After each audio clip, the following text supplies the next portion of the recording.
Tuto king pitong dala na PWDs o Persons with Disabilities iba't king Central Luzon ing meging kayaduangan king 3rd Central Luzon Congress para kareng PWDs aginapan king Ciudad San Fernando.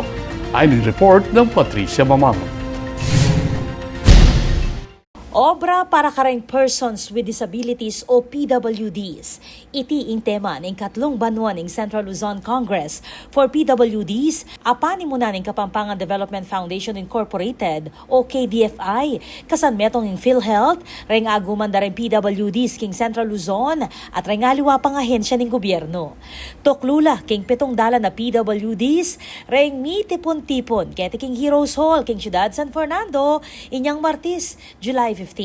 King speech ng Benigno Ricafort, ing presidente ning KDFI, dinikdik na niti, ing ulaga ning alimo respeto o panteng panlalawe para kareng PWDs, bagkus ing maging kayaduangan lareti king panyulong ning komunidad.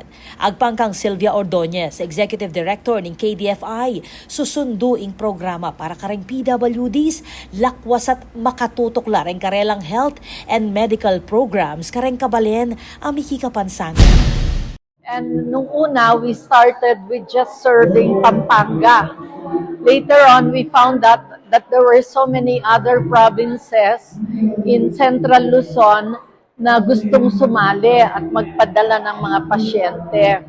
So we decided later on maybe we should coordinate heavily with the people with disability affairs offices ng lahat ng mga probinsya dito sa Region 3 para malaman nila yung mga programs ng Kapampangan Development Foundation na puro tungkol sa disability.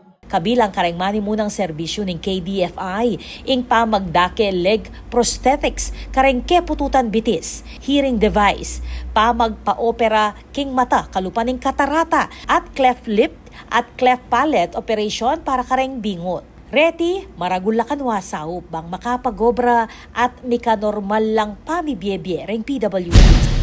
Ina-emphasize namin this year employment. No?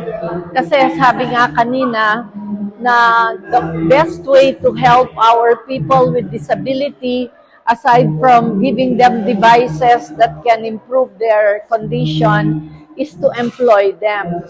Kasi ano naman ang mga people with disability kaya lang sila disabled dahil kuminsan na aksidente or pinanganak na may disability, some portions of the body, pero buong-buo yung mga mentalidad nila.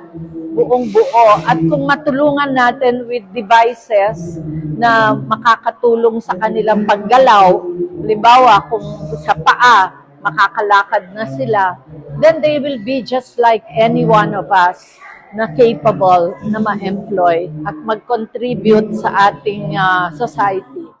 Ing local government unit ng San Fernando, panalakaran ng inclusive governance nung nukarin kasan metong la, renganggang sektor ng komunidad.